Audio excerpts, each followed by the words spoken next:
రాష్ట్రంలో టీడీపీ ప్రయోజనాలు వేరు, రాష్ట్ర అవసరాలు వేరు అనేది స్పష్టమైందన్నారు. ఎమ్మెల్సీ బొత్స సత్యనారాయణ బడ్జెట్ సందర్భంగా గురజాడ పేరు ప్రస్తావించడం తప్ప రాష్ట్రానికి ఒరిగిందేమీ లేదని వ్యాఖ్యలు చేశారు. బడ్జెట్ తో బీహార్ ప్రయోజనం పొందిందని తెలిపారు. బడ్జెట్ కోసం ఎంతో ఆశగా ఎదురు చూసిన ఏపీ ప్రజలకు ఆత్మఘోష మిగిలిందంటూ ఆవేదన వ్యక్తం చేశారు. వైఎస్ఆర్సీపీ ఎమ్మెల్సీ బొత్స సత్యనారాయణ విశాఖలో మీడియాతో మాట్లాడుతూ బడ్జెట్ లో రాష్ట్రానికి ఏదో కేటాయిస్తారని ప్రజలు ఆసక్తిగా ఎదురు చూశారు. మా కవి గురజాడ పేరును తలుచుకోవడం మనందరికీ గర్వకారణం. గురజాడ పేరు ప్రస్తావించడం తప్ప రాష్ట్రానికి ఒరిగిందేమీ లేదు. బడ్జెట్ లో రాష్ట్రానికి నిరాశ, నిస్పృహ కనిపించాయి. బడ్జెట్ ద్వారా ప్రత్యేక ప్రయోజనమేనని రాష్ట్రమని కనిపించలేదు. బడ్జెట్ కోసం ఎంతో ఆశగా ఎదురు చూసిన ప్రజలకు ఆత్మఘోష మిగిలిందన్నారు. ఆయన ఏం చెప్పారు ఎన్నికల ముందు? నాకు సంపద సృష్టించడం తెలుసు,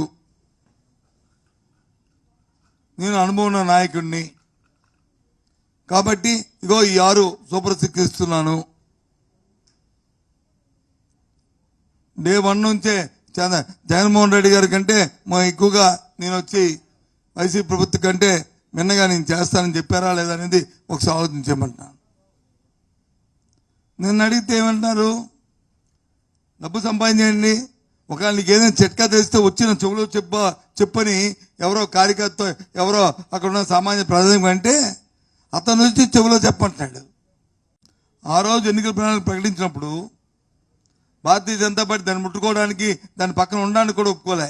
చూశాను టీవీలో. నేను ఏమో దీని మీద ఈ super six Bharatiya Janata party వ్యతిరేకమేటో అయితే అదే చెప్పాలి కదా. ఆ కూటమిలో ఉన్న వాళ్ళు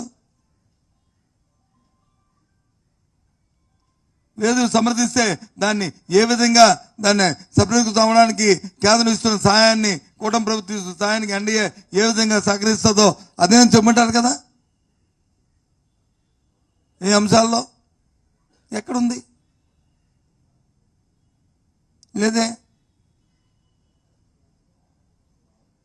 ఈ సంవత్సరానికి రైతు భరోసా పోయింది, అమ్మఒడి పోయింది, 15,000 రూపాయలు మహిళకి ఇస్తారన్న 18 సంవత్సరాల ఆ మహిళతో అది పోయింది. 3 సిలిండర్ ఇస్తారని కనీసం 2 సిలిండర్ కదా 1 సిలిండర్కి వచ్చింది.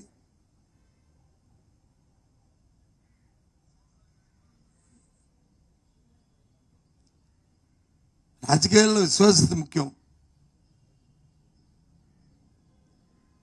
ప్రజలకు ఎందుకంటే ఆశాదీవులు ఇస్తామంటే ఆతృత, తిడతాము కొడతామంటే భయమో వాళ్ళు ఉంటుంది. ఇస్తానని ఆశ చూపి ఈ రకంగా చేయడం అనేది ధర్మం కాదు. వచ్చన్నారు కదా, మీకు వచ్చిన నా దగ్గర విద్యలు ఉన్నాయి, గజకర్ణ గోకర్ణ అన్ని విద్యలు ఉన్నాయన్నారు కదా. గజకర్ణ గోకర్ణ నీకు కనిపించట్లే, టక్కుటమారా కనిపిస్తున్నాయి.